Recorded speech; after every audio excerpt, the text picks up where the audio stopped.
Bismillahirrahmanirrahim. Ang paniniwala sa tadhana, ito man ay mabuti o masama. Ang usapin na ito, mga kapatid, sa pananampalatayang Islam ay napakakomplikado at napakahirap unawain. Kung kaya't hinihiling namin sa inyo na unawain, pakinggan mabuti at unawain ang bawat sasabihin namin. Una, bago natin simulan, ang pagtatalakay sa usapin na ito ay nais ko lamang magbigay ng panimula upang maging madali para sa inyo. Una sa lahat, dapat nating malaman na ang Allah subhanahu wa ta'ala ang siyang hari na nagtatakda. Walang mangyayari dito sa kanyang kaharian maliban kung ito'y kanyang nanaisin at itinakda. Pangalawa ay ang Allah subhanahu wa ta'ala ay kudus. Kailanman siya ay malayo sa mga katangian na hindi nababagay sa kanyang kadakilaan, at siya ay malayo sa mga pagkukulang. At siya ay makatarungan, kailanman ay wala siyang inapi sa kanyang mga alipin. Pangatlo, ay ang Allah subhanahu wa ta'ala ay siya ang pinaka may karunungan sa lahat.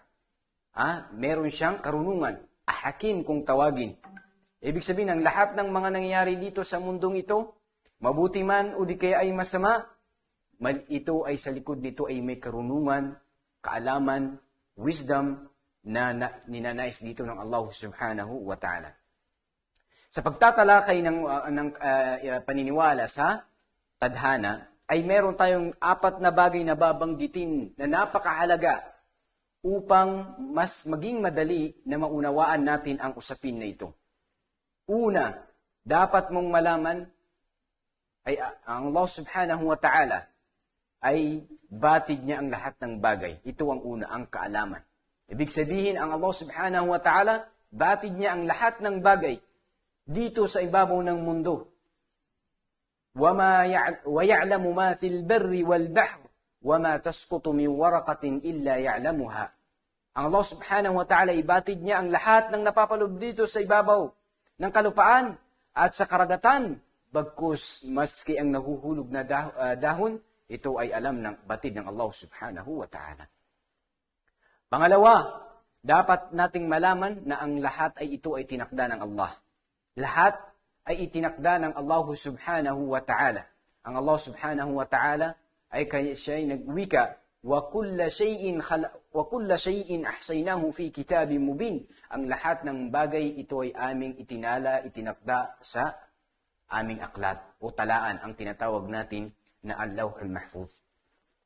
Pagmuni-munihan natin itong sinabi ng Allah subhanahu wa ta'ala, قُلْ لَنْ يُصِيبَنَا إِلَّا مَا كَتَبَ اللَّهُ لَنَا. Sabihin, walang tatama sa amin maliban kung ito ay itinala ng Allah subhanahu wa ta'ala.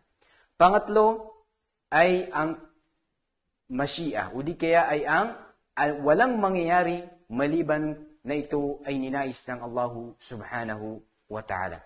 Ma sya Allahu kan, wa ma lam yasha lam yakun. Ano man ang naisin ng Allah subhanahu wa ta'ala, ito ay mangyayari.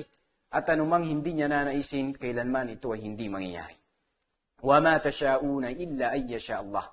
Ang lahat ng inyong nanaisin, gusto ninyong gawin, ito ay hindi mangyayari kung maliban lamang kung ito ay ninanais ng Allah subhanahu wa ta'ala o di kaya ito ay gustuhin ng Allah subhanahu wa ta'ala.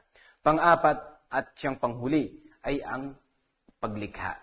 Ang lahat ng mga bagay, nakikita man natin o hindi, maski ang ating mga sarili, ito ay lahat ay nilikha ng Allah subhanahu wa ta'ala. Ito ay lahat ay nilikha ng Allah subhanahu wa ta'ala. Inna kulla shay'in khalaqnahu biqadar. Katotohanan, kami ay nilikhan namin ang lahat ng bagay na nakatakda. Ito ay itinadhana ng Allah subhanahu wa ta'ala. Allahu khaliqu kulli shay'. Ang Allah ang siyang naglikha ng lahat ng mga bagay. Ito ang 4 na bagay na dapat nating tatandaan upang mas maging madali maunawaan natin ang usapin na ito. Wa sallallahu wa sallim ala nabina Muhammad wa ala alihi wa sahbihi wa sallam.